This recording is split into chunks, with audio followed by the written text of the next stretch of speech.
Hello everyone, my name is Viviana Premazzi from Global Mindset Development.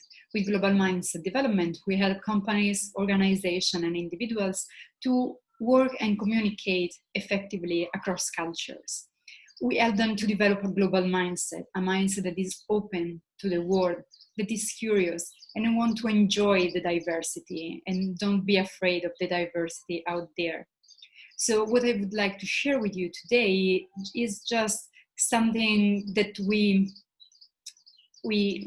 try to promote, and we think that is actually the first step if you want to effectively communicate across culture and meet the others and enjoy the diversity. And it is starting from yourself, your identity, and the awareness about your identities, and your culture or cultures. And there is an exercise that I ask all the participants of my training to do, and you can also do with me today if you're watching this video. It is start by yourself and writing on a piece of paper, or just think about I am and 5 to 10 nouns, adjectives, something that is you. In my case, I can share something with you that maybe can inspire you just to write this list. I'm Italian, I'm a trainer, I'm a sister, I'm a pineapple pizza lover, and I can go on till 10.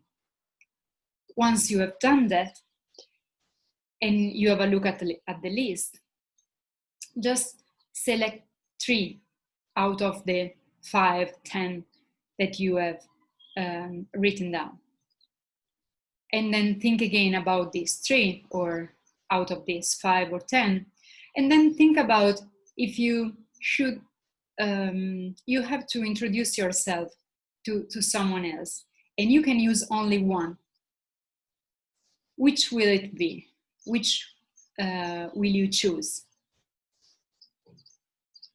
Maybe you will go for, I'm a wife, I'm a husband, I'm a human resource manager, I'm a boss, I'm an entrepreneur, I'm a yoga teacher, I'm an environmental education specialist, I'm a mother.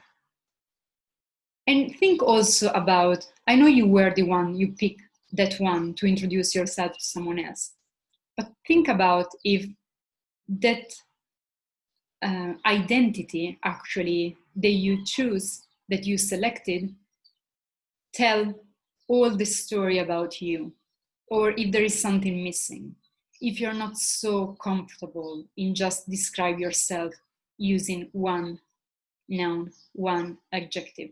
Even if you're fine with that, even if you're happy in being a mother, even if you're happy in your job, even if you're happy with your nationality, but maybe this is just one part of the story. You know you are much more than that. And here where identity and identities, they come into place, because we don't have only one identity. We are actually have a complexity of, or a diversity of identities. And we also play our different identities depending on the context. Maybe at this festival, you will just be one music lover or nature lover, and you will play that identity if we would have had this festival this year. But in a different context, if I would have met you in your workplace, maybe there you would have been the boss, or secretary, or one of the managers. And your identity and your attitude maybe also would have been different. So think about that, and think about the complexity and the diversity of identities, and how sometimes it is uncomfortable for ourselves to be described only using one identity, and how many times we do the same with the others. How many times we just use boxes and we put them in boxes. And this is a natural actually approach is something that we know we do naturally, and we do it also because we want to kind of simplify and unpack the complexity. So it's useful for us to put people in boxes, and so to understand the complexity, to be able to manage the complexity. But sometimes using these boxes is also dangerous for us and for the others, because we are reducing them and also ourselves to just one dimension or just a few dimensions.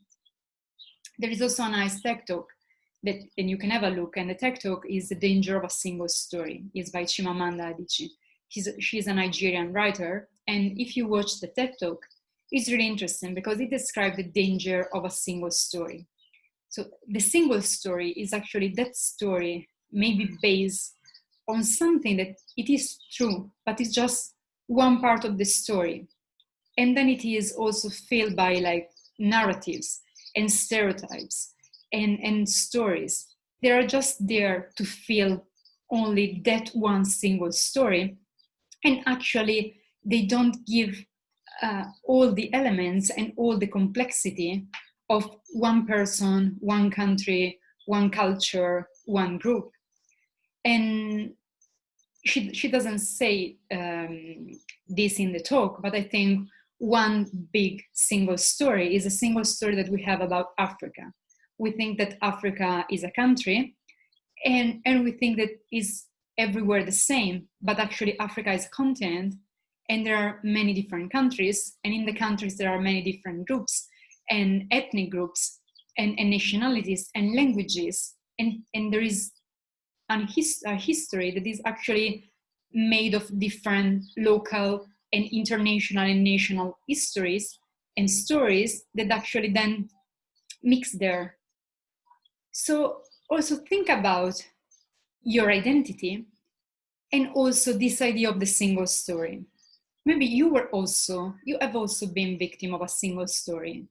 Maybe if you are Maltese, there were like single stories about you, about your country. But even if you are from UK, South Africa, Italy, or even maybe if you are a woman, or if you are a pineapple pizza lover, or anything, maybe there is a single story about you that you were struggling, and then that every time you should, you had to prove that there was something missing in that story. Or also think about how many times you had single stories about someone or something else, and then something happened, and you just realize, okay, maybe I was mistaken, or that was only just one part of the story, but then the reality was much more complex. Because the more we become aware of ourselves, our identities, and this idea of the single story, the more we are able to reflect about ourselves, reflect about our behaviors, and so really be able to connect with the others and to communicate with the others. One of the aim of my work is to help people to don't be afraid of the diversity, but enjoy the diversity. But you can enjoy the diversity if you are aware of yourself, your identity, your culture, your history, where you're coming from, and you are also open to meet the other. To do that, another important point in intercultural communication and intercultural management is not to jump from observation to evaluation and to judgment, but to pause the judgment, because you don't have all the elements. You're coming from your culture, your country, your story, your perspective, and you have to gain all the elements to understand the other's perspective, the other country, the other culture. And your aim is not actually to judge them, but maybe is to connect with them, to find what makes you similar to them, or also to understand the diversity, but to use this understanding to be more able to connect and to explain yourself and to ask questions to be able to understand the others. Because when we are connected, when we are able to build this connection and to don't go from observation to evaluation to judgment, that connection that is actually help us then to promote inclusive organization, inclusive companies, and inclusive society. Because everyone is scared about the diversity, because the diversity forces us also to change, or at least to think about that diversity. So I'm not fine anymore as I am, or I am, but I have to think that there can be another way. And again, there is a natural process that is the one I'm afraid of change. So I don't want to have to do with the diversity. But the diversity is already here. It is in your office, probably. It is in your school. It is really close to you. And so to not be afraid of the diversity, but to enjoy the diversity, start from yourself. Start from understanding yourself, understanding your story, understanding your narrative, understanding your identities, and the risk of just describe one person using only one identity.